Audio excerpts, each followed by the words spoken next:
FGOTY, the Field Guide Association of Southern Africa, presents Safari Guide of the Year 2022. My name is David Batsoffen, and together with FGOTY, I present In Conversation With. Today, we're chatting to the owner of Accident Angels, that is Trevor Case. Trevor, good morning. Welcome to you. Good morning to you, David, and good morning to your viewers and listeners. Thank you very much. I know that you've pulled over to have this little discussion with me this morning, so thank you for that. It's much appreciated. Yeah, it's a pleasure to be part of FGOTY and to be part of the Field Guides annual celebration is just fantastic. Now, this is the second year that Accident Angels have been involved. Firstly, tell us a bit about what the company does and why you've decided to come back for a second year. Effectively, what Accident Angels does is get individuals who are involved in motor vehicle accidents access to private hospital treatment exclusively.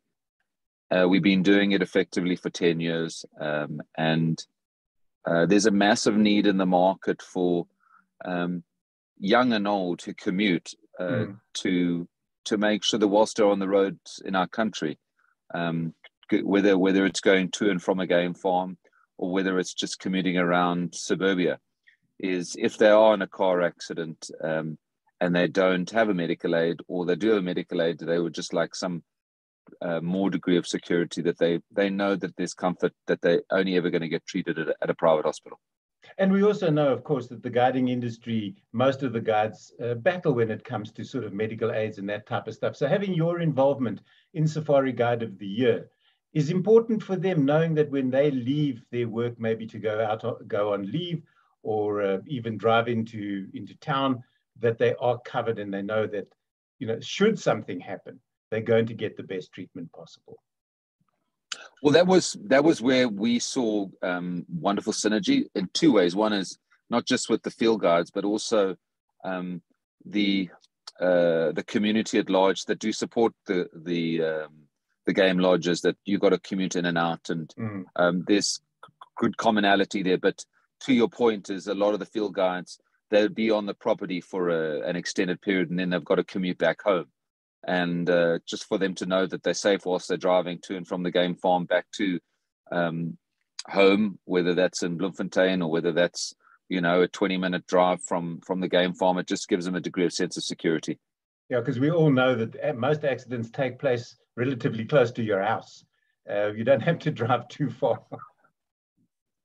Well, I think you're less likely to have a car accident if you're a game ranger, because you live in a more chilled environment. But if you're a city slicker like I am, and you see the way people drive, I mean, in Joburg specific, I think red is just a suggestion at a traffic light. It doesn't mean a great deal more than that. But whereas I think if your vocation is taking care of wildlife, and you're sort of more in tune with the speed at which nature really does move, you're a little bit more relaxed on the roads, and that's a big determinant as to how well somebody drives, whether they're aggressive or defensive on the road. So that's the commonality. And the reason we actually came back and we're on round 2, David, is we got really good support from your listeners and viewers that are wildlife fanatics, and they want to be a part of the support of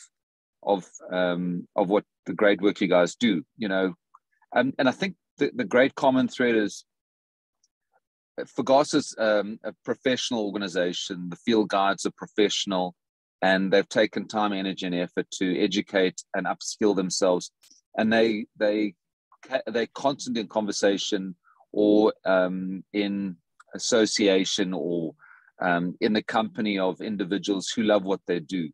And the common thread as well between, a doctor, a paramedic, a sister, a nurse, somebody who gets to the scene of the accident first. I mean, those are professionals too.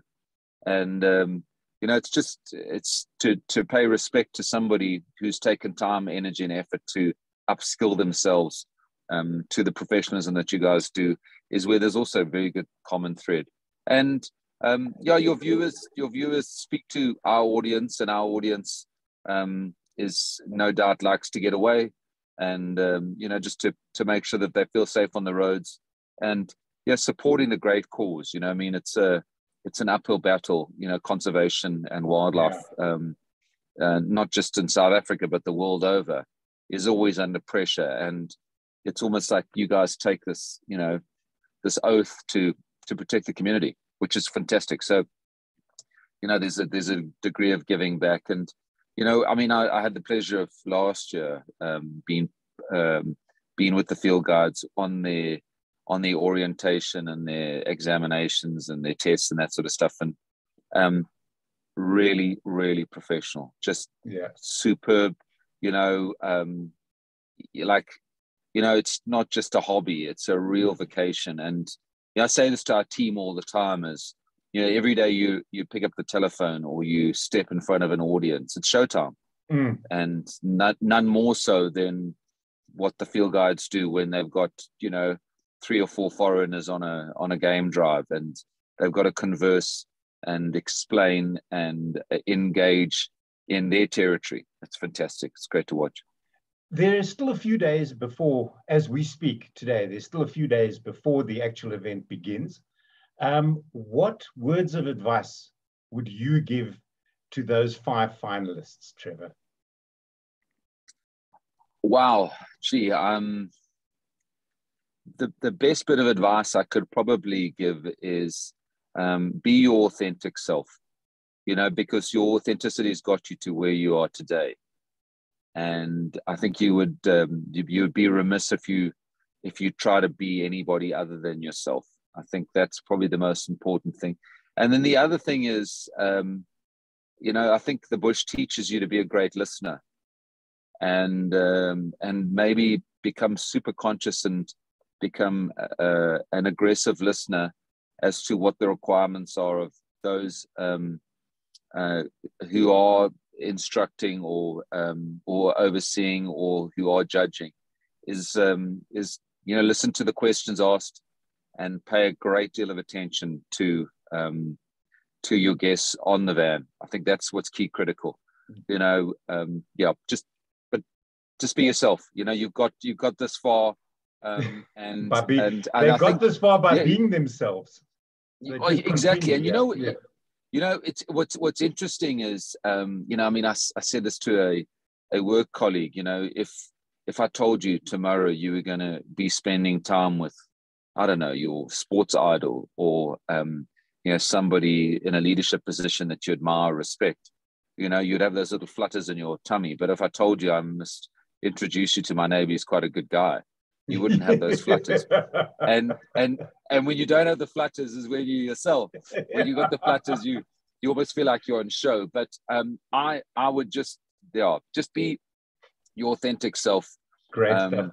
Good words. That professional, world class. I mean, I have to tell you, I've had the joy of seeing the world at large, and the professionalism last year that I experienced is world class. When I say world class, I would say we probably bat above our weight category. We do punch well above our weight category, and it's a credit to Fagasa, Michelle, the good work that you guys do as an organization. So, don't doubt yourself. Just go out there, be yourself, and any sportsman who's himself tends to play well. Any professional who's themselves does well. And lose the nerves. If you don't have butterflies, you're not alive. But just get them to fly in unison, I would say. There you go. Trevor Case, who's the owner of Accident Angels, thank you very much for joining me. Thanks once again for coming on board for a second year as one of the sponsors for Safari Guide of the Year 2022. Fantastic. And to your viewers and listeners, it's wonderful to be a part of it. And to Michelle and her team, keep up the good work.